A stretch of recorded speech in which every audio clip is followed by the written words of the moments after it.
अंशुल को फेसबुक पर आरती से प्यार हो गया, जो कश्मीर में रहती थी। आरती अनाथ आश्रम में रहती थी और वो दोनों पूरी पूरी रात बातें करते। यूँ काफ़ी समय गुजर गया और उन्होंने शादी का फैसला कर लिया।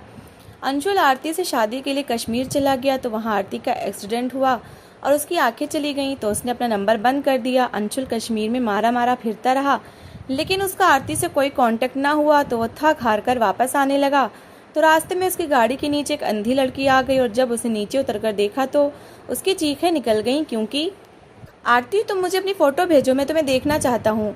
अंशुल ने फिर से आरती से रिक्वेस्ट की थी। कुछ देर तक तो वो कुछ भी नहीं बोली। फिर अंशुल कहने लगा कि क्या बात है, क्या मुझ पर भरोसा नहीं है या मेरे प्यार पर शक है तुम्हें? तुम्हें क्या लगता है कि मैं तुम्हें धोखा दे दूंगा? वो कहने लगी, नहीं, ये बात नहीं है, बस एक और वजह है, वो तुम्हें मैं नहीं बता सकती, लेकिन अभी मैं अपनी फ़ोटो नहीं दिखा सकती। ये सुनकर अंशुल कुछ देर के लिए चुप सा हुआ था। कहने लगा कि ठीक है, जैसा तुम्हें ठीक लगे। अंशुल की आरती से फेसबुक पर दोस्ती हुई थी। आरती भी फेसबुक पर कश्मीर की खूबसूरत वादियों की तस्वीरें पोस्ट करती थी, जिस पर सबसे ज़्यादा लाइक और कमेंट्स अंशुल ही करता था। वहीं से बातों का सिलसिला शुरू हुआ था। कहता कि आपका कश्मीर बहुत खूबसूरत है, वो आगे से थैंक्स लिख देती। फिर मैसेंजर में इनकी चैट के जरिए बात होने लगी। अंशुल दिल्ली में रहता था और आरती कश्मीर में। पिछले 3 महीने से इनकी बातों का सिलसिला शुरू हुआ था। पहले चैट तक इनकी बातें होती रही, लेकिन फिर धीरे धीरे एक दूसरे का नंबर भी उन्होंने दे दिया। बात फ़ोन तक आ चुकी थी। पहली बार मोहब्बत का इजहार अंशुल ने किया था। वो कहने लगा, आरती, मुझे तुम अच्छी लगने लगी हो। ये बात सुनकर आरती और चुप सी हो गई थी। वो कहने लगा, तुम मुझे कुछ कह नहीं रही। वो कहने लगी, मैं क्या कह सकती हूँ? अंशुल कहने लगा, कुछ भी कहो, बस ये मत कहना कि मैं तुम्हें अच्छा नहीं लगता। ये बात सुनकर आरती मुस्कुराने लगी। कहने लगी, ये फेक दुनिया है, मैं कैसे भरोसा कर सकती हूँ? अंशुल कहने लगा, मैंने बहुत से ऐसे किस्से सुने हैं जहाँ मोहब्बत की शुरुआत फेसबुक से हुई है और आज वो लोग शादीशुदा हैं और अच्छी ज़िंदगी गुजार रहे हैं। तुम बस एक ही नज़रिए से क्यों सोच रही हो? आरती कहने लगी कि पता नहीं मैं आपको अच्छी लगूंगी भी कि नहीं, लेकिन आप मुझे पसंद आए हैं। उसका ये कहना था कि अंशुल ने अपनी फ़ोटो से भेज दी। वो एक हैंडसम नौजवान था। आरती तो उसे देखकर अपने दिल की तेज़ होती धड़कनों को सुनने लगी थी। आरती का संबंध कश्मीर फैमिली से था, लेकिन बचपन में ही उसका कम उम्र में ही उसके माँ बाप मर गए। बस का हादसा हुआ था और इस हादसे में बहुत से मुसाफिर मर चुके थे, जिनमें आरती के माँ बाप भी थे। इसके बाद कोई उसे अनाथ आश्रम में छोड़ गया, इसलिए वो वहीं रहती थी। पिछले 6 महीने से पहले एक लड़की अनाथ आश्रम में आई थी। काफ़ी अमीर घर से संबंध रखती थी, बस नाराज़ होकर अनाथ आश्रम में चली आई। अपने माँ बाप से नाराज़ थी कि उसकी पसंद से उसकी शादी की जाए। माँ बाप ने इनकार किया तो घर छोड़कर अनाथ आश्रम में आकर बैठ गई। वहीं आरती की दोस्ती निशा से हुई थी। कुछ दिन बाद उसके माँ बाप को पता चला कि निशा अनाथ आश्रम में है, तो वो उसे लेने के लिए आ गए, लेकिन वो अपनी बात पर अटल थी। कहने लगी कि जब तक आप मेरी शादी रोहन से नहीं करेंगे, मैं इसी अनाथ आश्रम में ही रहूंगी। माँ बाप को भी अपनी इज्जत प्यारी थी, इसलिए उन्होंने निशा की बात मान ली। अनाथ आश्रम से वापस अपने घर जाने से पहले उसने अपना मोबाइल आरती को दे दिया था। कहने लगी कि ये तुम रख लो, मैं नया ले लूंगी। आरती बहुत खुश थी। उसने थोड़ा बहुत मोबाइल निशा से इस्तेमाल करना सीखा था। दिन भर के वो अपने सारे हिस्से के काम निपटाकर रात को फेसबुक खोलकर बैठ जाती थी। जहाँ उसका आश्रम बना था वहाँ काफ़ी खूबसूरत दृश्य थे, जिसकी तस्वीरें खींचकर वो फेसबुक पर पोस्ट करती थी। वहीं उसकी दोस्ती अंशुल से हो गई। उसकी तस्वीर देखकर तो आरती के दिल के सारे तार छिड़ गए थे। वो एक हैंडसम लड़का था, लेकिन फिर सोचने लगी कि पता नहीं सच में वही है या फिर कोई फेक तस्वीर इसने भेजी है। आरती का दिल अभी इस बात पर तैयार न था कि वो अपनी तस्वीर अंशुल को भेजे। दूसरी तरफ अंशुल दिलो जान से आरती पर फिदा हो चुका था, लेकिन इन्हीं दोनों उसके माँ बाप ने जो बात अंशुल से कही, उसे सुनकर अंशुल के होश उड़ गए थे। वो एक अच्छी कंपनी में जॉब करता था, सैलरी भी अच्छी थी। एक बार खाने के बाद अपने कमरे में जाने लगा तो उसके माँ बाप ने कहा कि अंशुल इधर बैठो, हमें तुमसे बात करनी है। अंशुल का संबंध एक खाते पीते घराने से था। ऐसी कोई कमी ना थी, बहुत अमीर ना थे तो गरीब भी ना थे। वो अपने माँ बाप के सामने सोफे पर बैठ गया।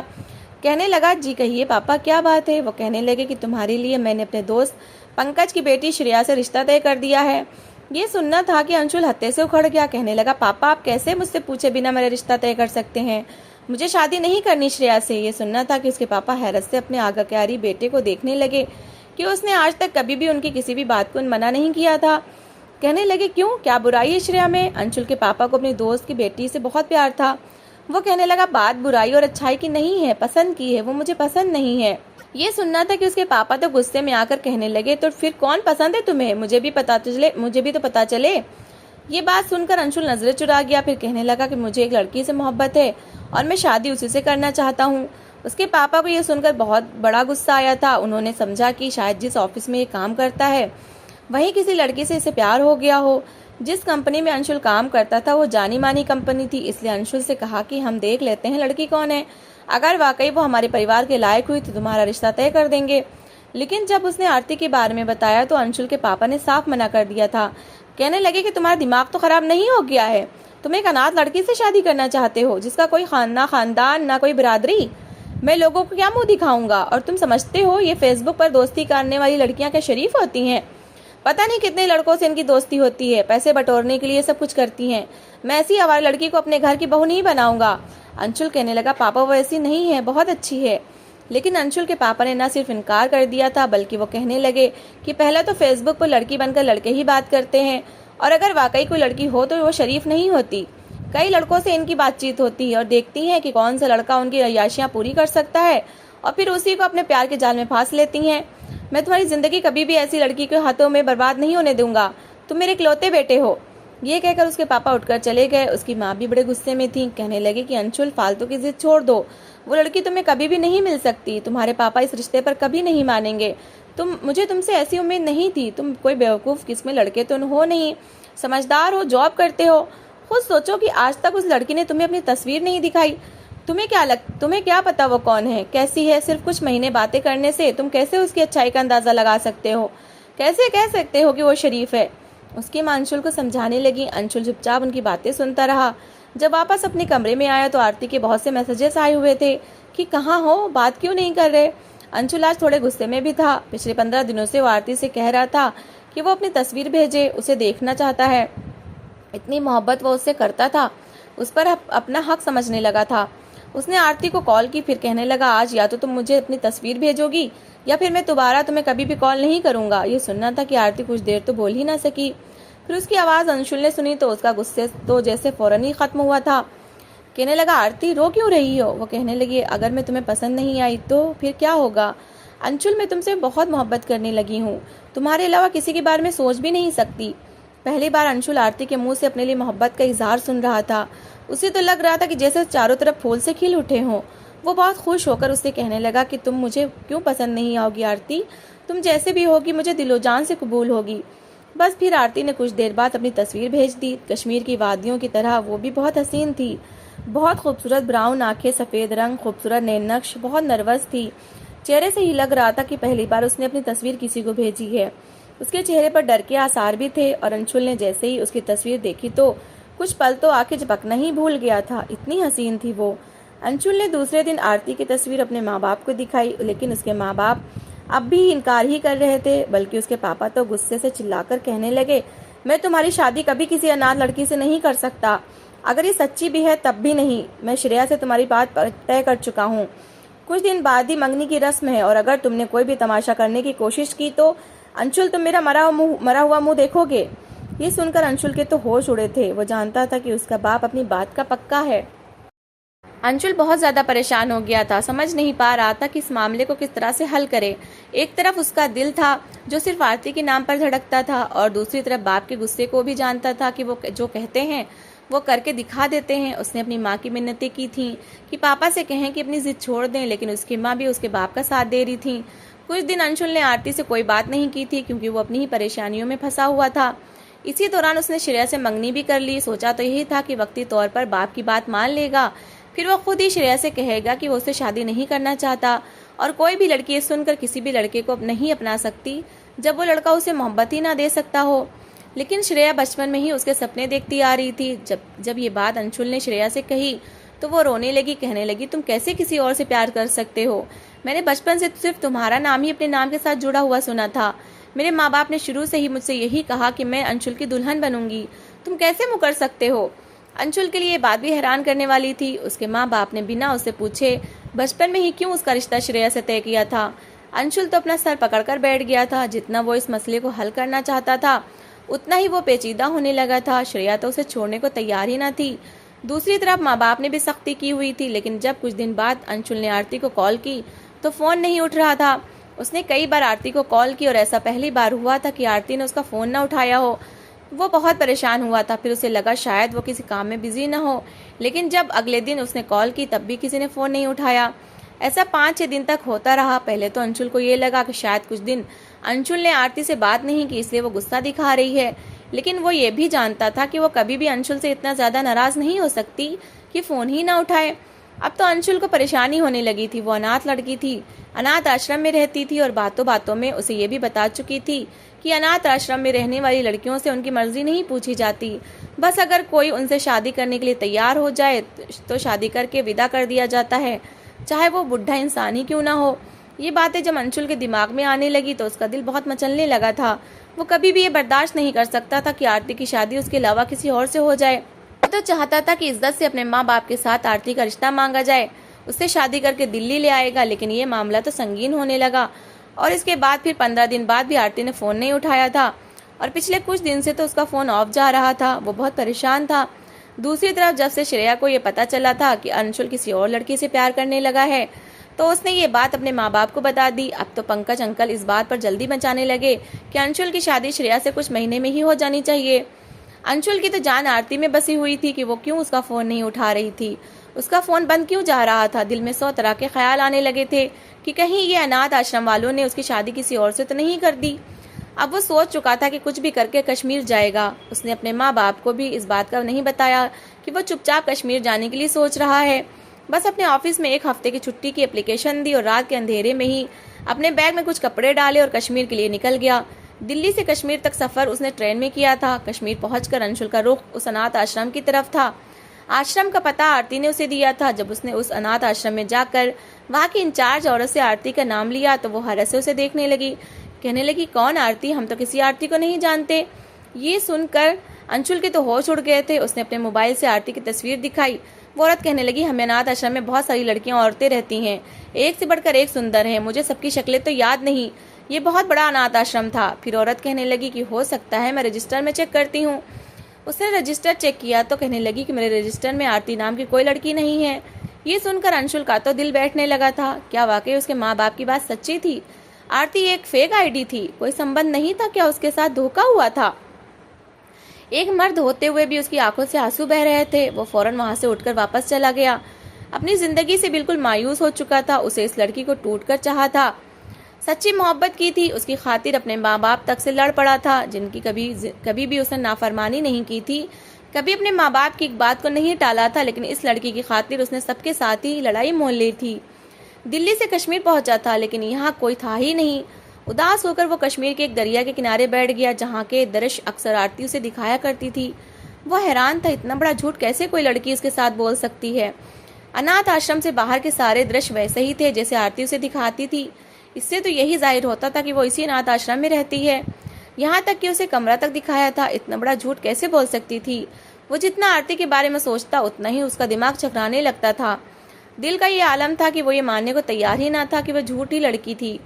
लेकिन जो हालत उसके सामने थे वो आरती को झूठा ही साबित कर रहे थे। वो उसी अनाथ आश्रम के करीबी होटल में ही ठहरा था। शायद कहीं आते जाते उसे आरती नजर आ जाए।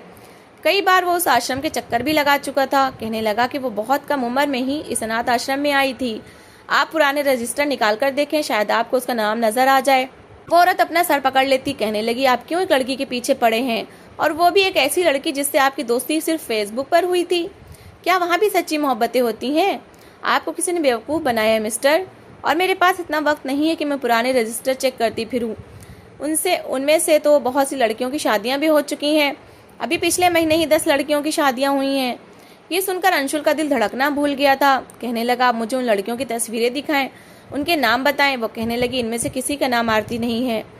अंशुल कहने लगा, हो सकता है उसका असली नाम कुछ और हो। आप मुझे उनकी तस्वीरें दिखाएं, वो कौन थी? उस इंचार्ज ने लड़कियों की तस्वीरें दिखा दी। बड़ी बेचैनी से अंशुल ने वो तस्वीरें देखी थी, लेकिन इसके बाद दिल ही दिल में भगवान का धन्यवाद किया था, क्योंकि इनमें से कोई भी आरती नहीं थी। अगर वो नहीं थी तो गई कहाँ थी? कुछ दिन अंशुल घूमता रहा, मारा मारा फिरता रहा कि शायद कोई चमत्कार हो ही जाए और उसे कहीं न कहीं से वो नजर आ जाए। लेकिन ऐसा नहीं हुआ था। अंशुल वापसी के लिए बस में बैठ चुका था। बस अभी कश्मीर के रास्तों में ही थी कि जब एकदम से बस को ब्रेक लगी थी, क्योंकि एक लड़की बस के सामने आ गई थी। बस वाले ने बहुत हॉर्न दिए लेकिन वो पीछे नहीं हट रही थी, इसलिए मजबूरन बस वाले को ब्रेक लगानी पड़ी। वो उस लड़की को गालियां बकने लगा कि अंधी हो क्या, नजर नहीं आता? बस आ रही थी, अबे तुम्हें लग जाती तो क्या से क्या हो जाता तुम्हारा। अंशुल डोर की पिछली सीट पर ही बैठा था, लेकिन अपनी ही दुनिया में था कि जब उसके कानों में किसी की आवाज़ सुनाई दी तो उसके होश उड़कर रह गए थे। लड़की कहने लगी, अंधी तो हूँ, मुझे क्या पता बस कहाँ से आ रही है और कहाँ जा रही है। आपका शुक्रिया कि आपने मुझे मरने से बचा लिया। ये आवाज़ 100% आरती की थी। एकदम ही अंशुल ने खिड़की से झाँक कर देखा तो उसके होश उड़ गए थे, क्योंकि वो आरती ही थी। पुराने से कपड़े पहने वो फौरन नीचे उतरा। आरती अपने हाथ में पकड़ी छड़ी से अपने रास्ते तय कर रही थी कि जब अंशुल ने उसका हाथ पकड़ा था। वो परेशान हुई, कहने लगी, कौन है, किसने मेरा हाथ पकड़ा है? देखो मैं अंधी जरूर हूँ, लेकिन शोर मचाकर सबको इकट्ठा कर लूंगी, मेरा हाथ छोड़ो। अंशुल को अपनी आंखों पर यकीन नहीं आ रहा था। आंखों से टिप टिप आंसू बह रहे थे। कहने लगा, आरती मैं हूँ तुम्हारा अंशुल। ये सुनना था कि आरती का रंग उड़ा था। उसने अपना हाथ अंशुल से छुड़वा लिया। कहने लगी, मैं किसी अंशुल को नहीं जानती। वो कहने लगा कि झूठ मत बोलो, तुम ही हो मेरी आरती। ये सुनकर उसकी आंखों से आंसू बहने लगे। आरती कहने लगी, अंशुल मैं तुम्हारे काबिल नहीं रही, अपनी आंखों की रोशनी खो चुकी हूँ। अंशुल ने उसका हाथ पकड़ा और उसे बस स्टॉप की कुर्सी पर ले जाकर बिठा दिया। खुद भी उसके बराबर में बैठ गया। फिर कहने लगा, ये सब कैसे हो गया? वो कहने लगी कि 1 महीना पहले अनाथ आश्रम में कुछ लड़कियों की शादी की जानी थी, उनमें मैं भी शामिल थी। तुम मेरा फ़ोन नहीं उठा रहे थे। मैं बहुत परेशान थी, तुम्हें बताना भी चाहती थी लेकिन बता नहीं सकती थी। मुझे भी एक इंसान ने पसंद कर लिया था। कुछ दिन में ही शादी थी और मैं रोए जा रही थी।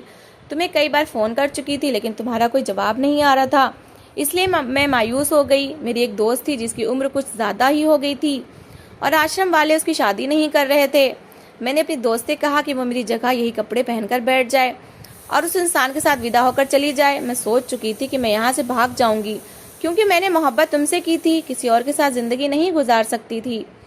यही सोचा था कि बाद में तुमसे कांटेक्ट कर लूंगी, लेकिन जैसे ही रात को भागी तो एक तेज़ स्पीड गाड़ी से मेरी टक्कर हो गई। मेरा मोबाइल भी गिर गया। जब मुझे होश आया तो मैं हॉस्पिटल में थी और अपनी रोशनी खो चुकी थी। हॉस्पिटल वालों ने मुझे कुछ दिन ही अपने पास रखा। जैसे ही मैं चलने फिरने के काबिल हुई तो उन्होंने मुझे हॉस्पिटल से डिस्चार्ज कर दिया। बस अब गलियों में अपनी ज़िंदगी बसर कर रही हूँ। कभी कोई खाने को दे देता है तो कभी भूखी रह लेती हूँ। आरती कहने लगी, यहाँ करीब में ही एक बूढ़ी औरत एक झुग्गी में रहती है, बस उसी के पास सो जाती हूँ। अच्छी औरत है, मेरी रक्षा कर लेती है।